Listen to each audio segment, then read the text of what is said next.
Okay, folks, welcome to the extended episode of day 8.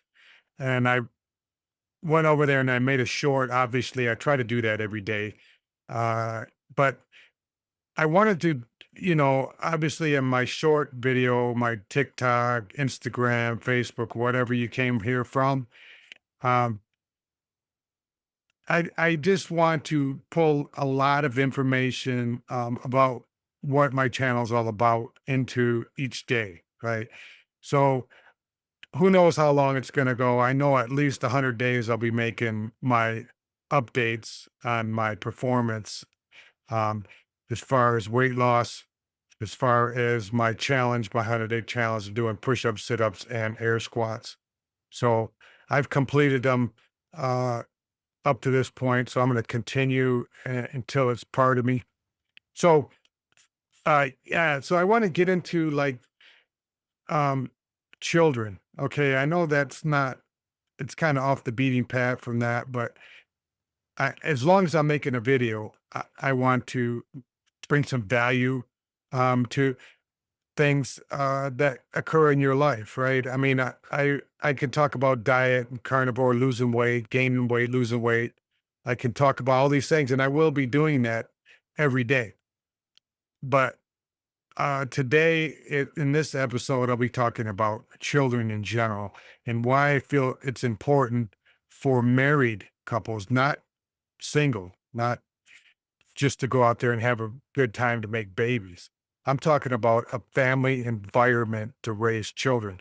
Now, the thing about it is I have 7 children, 2 are deceased, passed away, gone.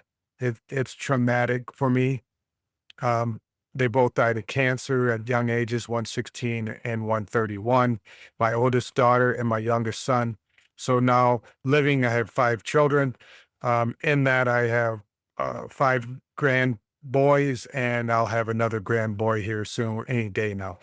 But basically, I would invest all the time. Now, you can't love your children enough. Okay. I'm going to tell you that right now. They can never receive enough love from you. All right.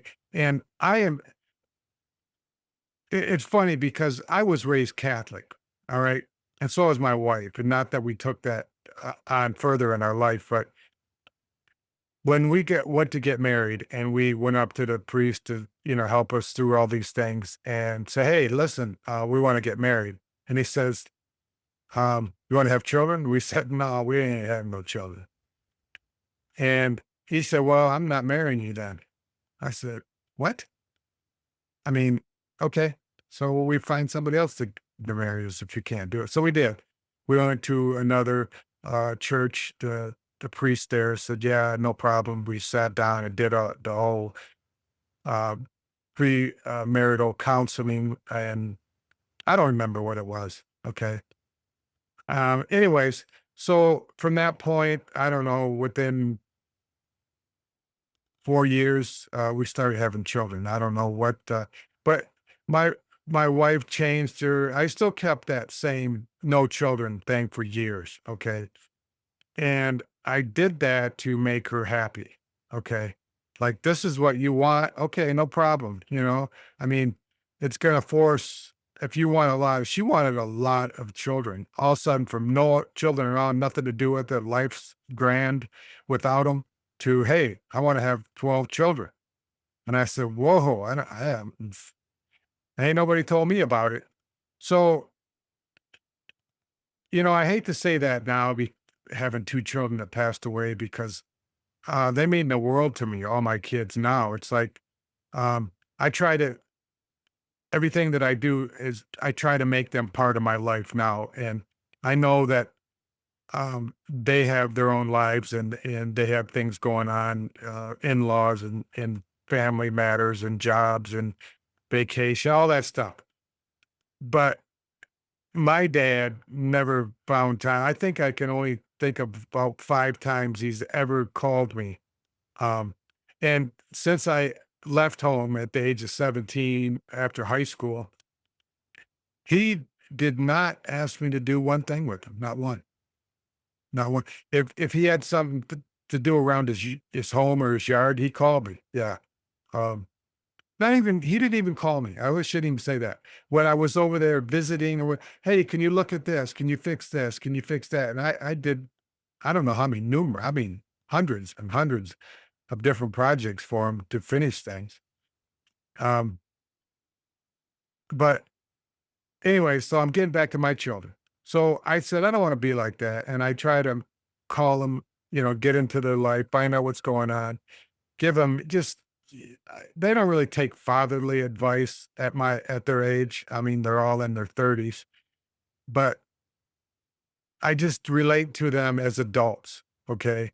I share with them things, sporting events, things that are going on in politics and that type of thing, and in their family. And I try to get involved with them. But when they were growing up, I was so busy with my work that my wife pretty much she was a full time stay at home mom. Um, and we felt like at the time that was a thing to do. If we're having children every 2 years, there's no way that she can go out and have a career. And she wanted to stay home and homeschool them, and which they worked out fine. People don't like homeschool; they think it's a quack, but uh, every one of them got great jobs. Every one of them can socialize. Every one of them, um, as I say, out of seven of them, one passed away before. Obviously, he was 16 and to get married, but just one is single at this point. They're all married, um, and they have children. So they have good careers. Let's see, three of them went to university, and two of them um, found work without going to university, which they have great jobs. And my daughter, she's a stay-at-home mom. So that's the way she wants to be. So, but yeah, it didn't affect them. Homeschooling didn't affect them. They learned how to read, write. Every one of them learned an instrument, piano, violin, harp, even trumpet, um, guitar. I mean, they all learned instruments. They all had friends. They all had relationships with people. They could communicate. They were hands-on with everything that we had going on. So they didn't lack anything. They didn't lack nothing. We kept them busy constantly. And one thing I noticed with all my kids, I worked their tail off. My wife worked them, and probably they say, I remember my oldest son, he said, I hate to do something because you get that done and then you ask me to do something else. And we never let up. Now my youngest son, I took it a little easy on him, but he's not as well rounded as far as just doing things, but he can figure it out. I mean, whatever it is, if he's interested in it, he can figure it out and get it done. So where my oldest son, he's got building projects, works on his car, fixes things, whether it's electrical or HVAC, whatever it is. Um, but I just had him working with me all the time. So whatever I needed help, I call him, you know. And it was my kids, whatever I wanted to do, they did all the gritty the work. And my oldest son, he helped me.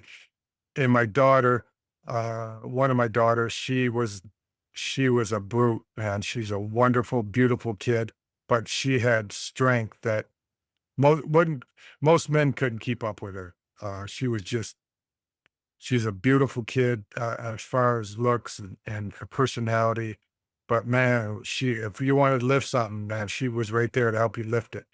But anyways, I would encourage everyone to have a lot of kids. I know it's tough at first and we're thinking all finances or whatever, but you know, look at it this way. They're only there for, 20 years. So let's say you have kids at 20, 25. By 45, all your kids are gone pretty much. You might make it to 50. After 50, if you live 25 years, that's 25 years you get to spend with nobody around. And your kids don't come all at once and they don't leave all at once. So during that time, one leaves 2 years later, another leaves, they move on. And you might start out with X amount of kids, and then before long, they're half gone. The older ones can always help around with the younger ones.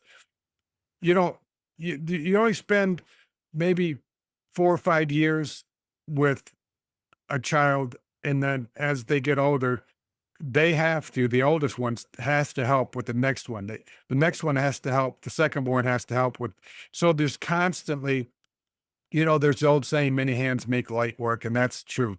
If if you don't make your kids work, you're ruining their lives. I don't care which way you look at it. I'm not gonna talk about discipline in this video, but if you do not make your kids buy a farm, okay? Buy a big enough piece of property that there's things to do. You give them chores to do. You do it all together. If it's cleaning, everybody cleans together. If it's gardening, everybody grows the garden together.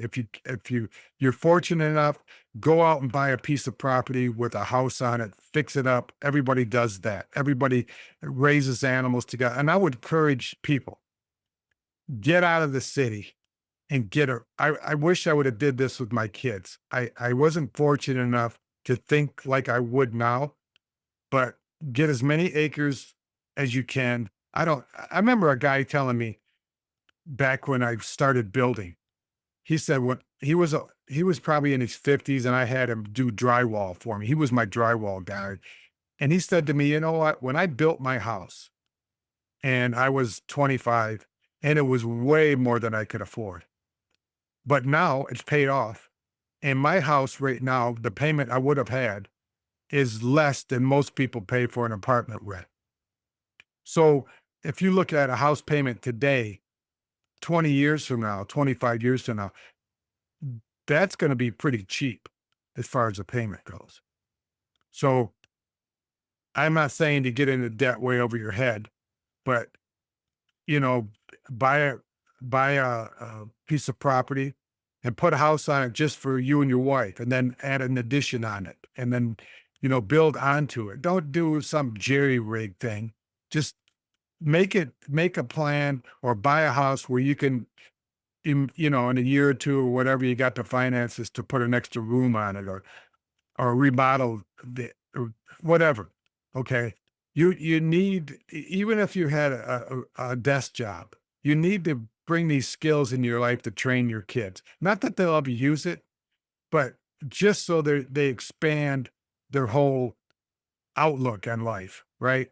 To expand their intellect, to expand their knowledge of all these things, help them change the oil and change a tire, and uh, whatever menial things in the automobile, how it works, how it runs, every aspect of that car. So when your daughter or your son get older, they're not, "Oh man, I don't, this is sitting there." I see so many people and our kids, it just sits in the driveway. They don't know they don't know how to change the oil.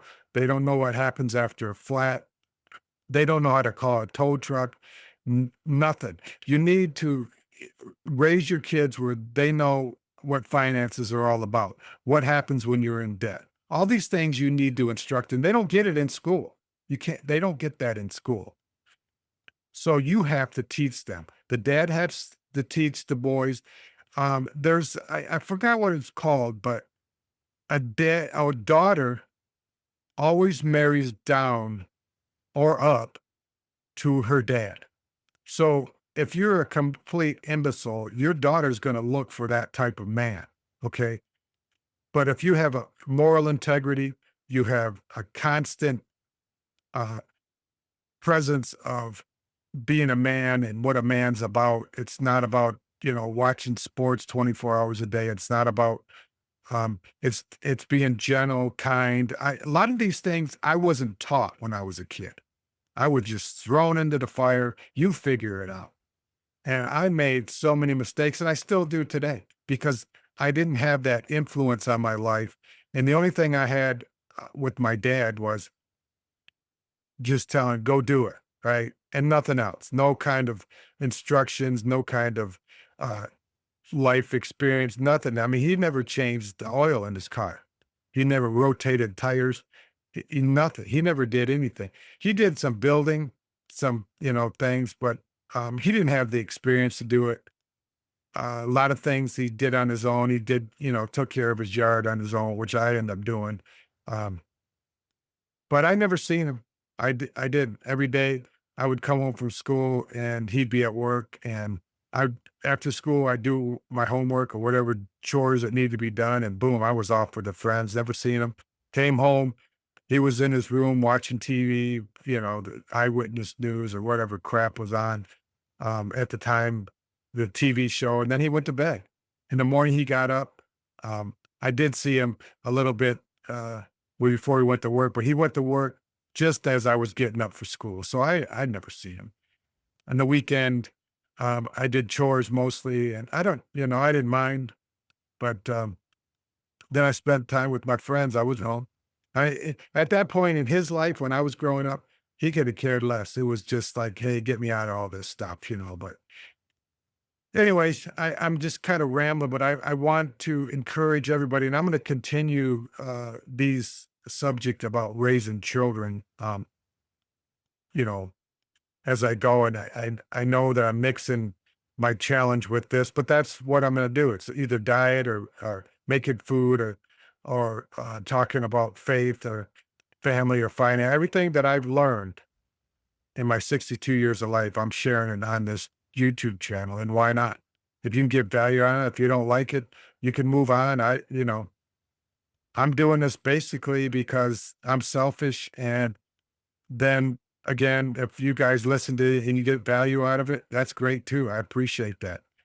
And if you have any questions, comment, subscribe, do all them things, because these videos, I'm going to do this every day. I try to for the 100 days of my challenge. So um, stay with me. You guys have a wonderful day, and I will see you on the next video, or you'll see me on the next video. Bye now.